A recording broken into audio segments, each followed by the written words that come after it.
The teacher, in a stern tone, interrupted her. Children absorb everything. You must have seen a movie, listen to the radio, don't make excuses.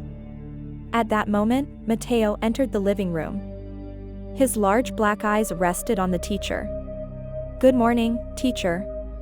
Have you come to ask me about the maestro? The woman started. Sit here, Matteo. The boy obeyed. Tell me these stories you repeat in school, said the teacher, trying to remain calm. Matthew looked at her seriously. Which one do you want me to tell you? The one about when the master multiplied the loaves and I helped distribute them? Or the one about when he healed the leper near the Lion's Gate? The woman blanched. Lion's Gate? What is that? It's one of the gates of Jerusalem, Matthew replied casually. Those coming from Jericho entered through there. There were merchants selling figs and olives. The small room seemed to close around them. The tension was so thick you could cut it with a knife. And what did they eat, then, in the master's time? The teacher pressed, determined to catch him out. Barley bread, dried fish, figs, olives, honey, goat's cheese, Matteo replied.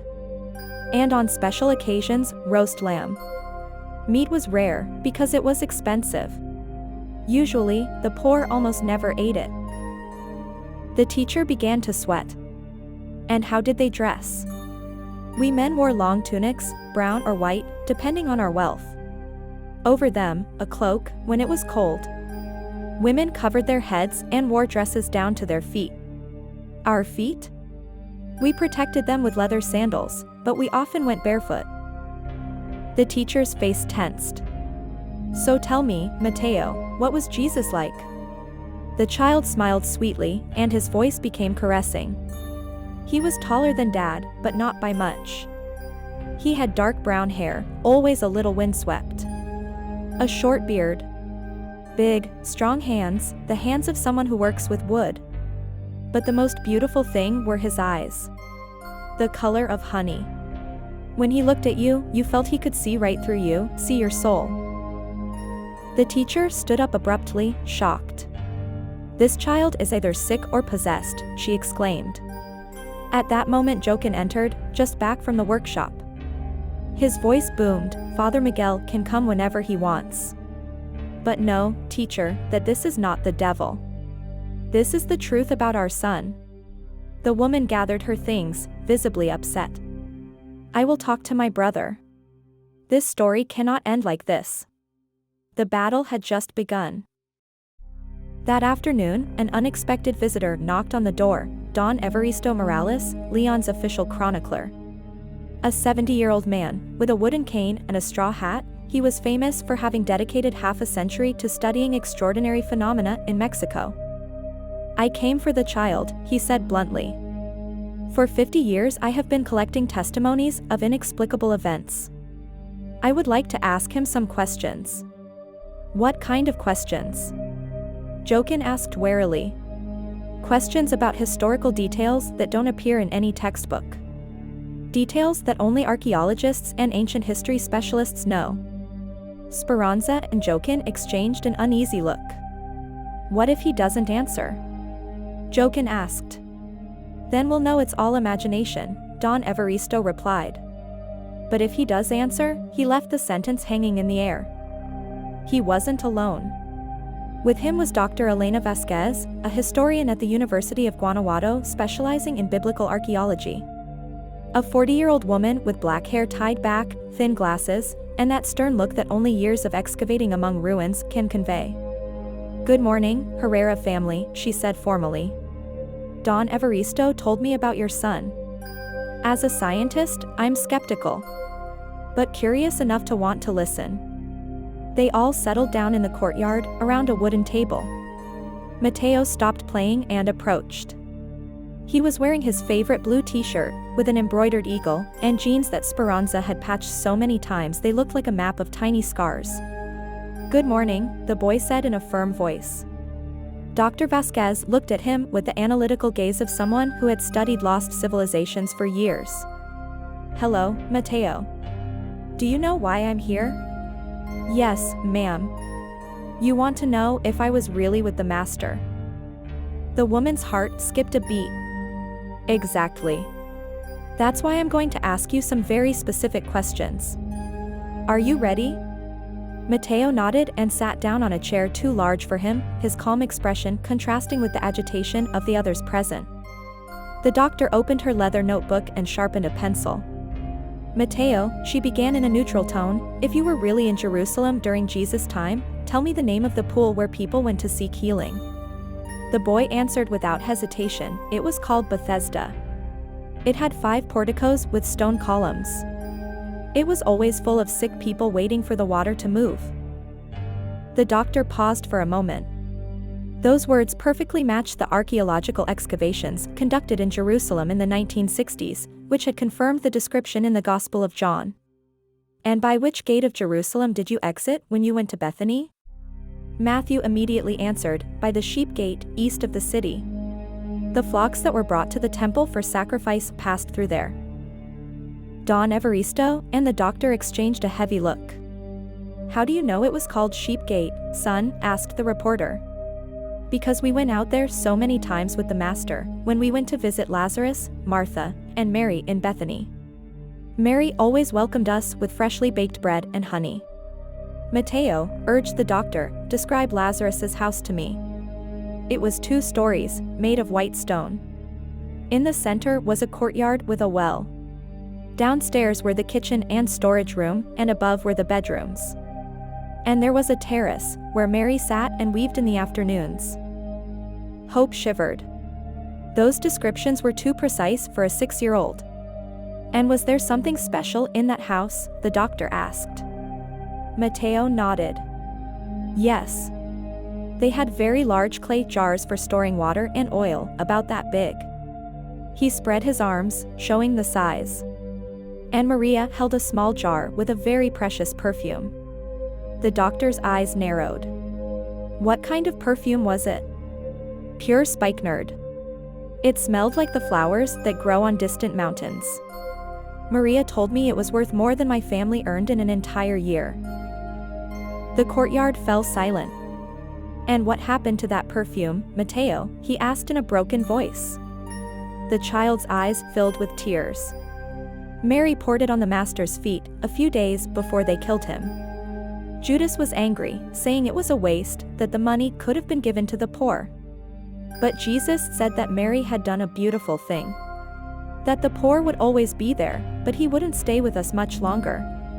Matteo's voice cracked. The master knew they would kill him. He knew it beforehand.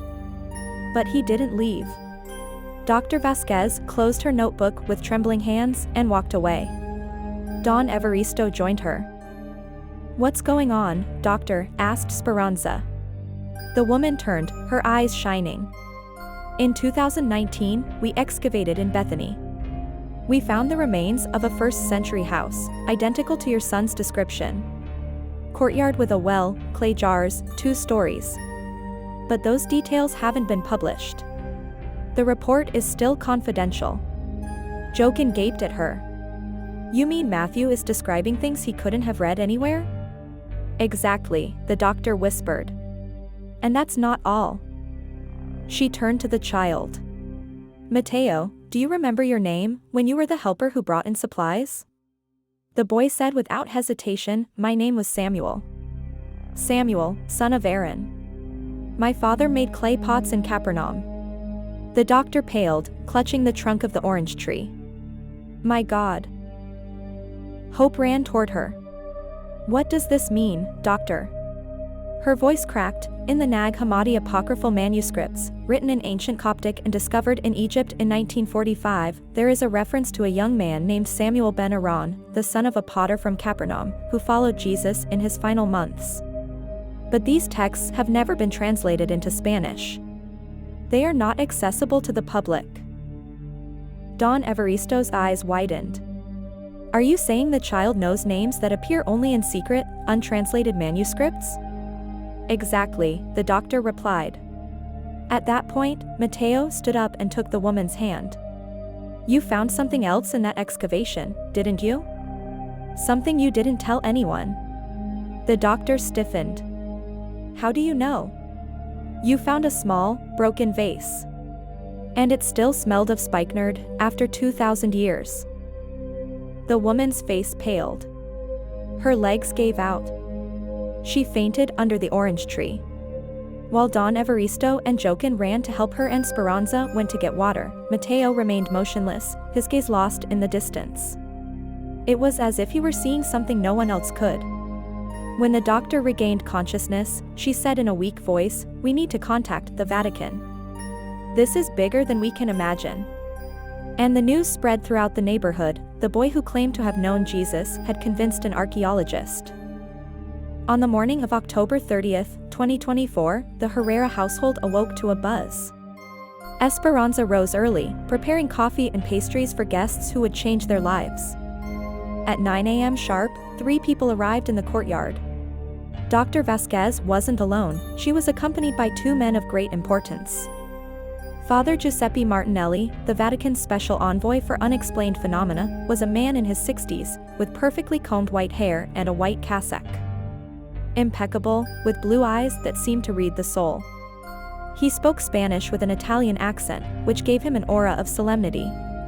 Dr. James Richardson, a Harvard child psychiatrist specializing in exceptional memory, was a man in his 50s, with a reddish beard flecked with gray, an elegant suit, and a leather briefcase filled with tape recorders, cameras, and instruments unknown to the Herreras. Father Martinelli spoke, "Messrs. Herrera, we have come from far away. If what Dr. Vasquez told us is true, we would be faced with the first documented case of reincarnation directly linked to the life of our Lord Jesus Christ." Joaquin motioned for them to enter. "Come, Mateo is waiting for you." In the courtyard, the chairs were arranged in a semicircle. Richardson mounted a video camera on a tripod. Father Martinelli placed some objects wrapped in black velvet on the table. Mateo arrived without any fear. He seemed neither frightened nor curious, his face was serene, as if he knew that moment would come. "Good morning," the child said. Father Martinelli looked at him intently, as if trying to penetrate his soul. "Good morning, Mateo. Do you know who we are?" The child smiled with innocent frankness. "The gentleman in the gray suit is a doctor. He came to see if I'm crazy. And you're a priest, come from where the Pope lives, to see if I'm telling the truth about the Master." A silence fell over the courtyard. Dr. Richardson adjusted his glasses, struck by the precision. "How do you know I came to evaluate your mental health?" he asked incredulously. Mateo shrugged. "Because when children say things adults don't understand, they always think they're mentally ill." Father Martinelli exchanged a glance with Dr. Vasquez, then uncovered the objects on the table: coins, lamps, tools, and even a replica of a Roman nail, from the Vatican collections. "Mateo, if you were really in Jerusalem 2,000 years ago, you'll be able to recognize these objects and tell us how they were used." The boy nodded. The first object was a silver coin. Matthew picked it up casually, as if he had gone back in time. "It's a Roman denarius. It was worth a whole day's work. Here is the face of Tiberius Caesar. With these coins we paid the taxes we hated so much." His eyes lit up at the memory. One day the Pharisees brought one of these to the Master to set a trap for him. They asked him, "Should we pay taxes to Caesar?" And he replied, "Show me the coin." "Whose image is it?" They said, "Caesar's." And the Master concluded, "Give to Caesar what is Caesar's, and to God what is God's." So the Pharisees left in anger, because they had failed to trap him. Follow us. In a few days we will publish the last part of this story. Subscribe to the channel and give a like, we are waiting for you.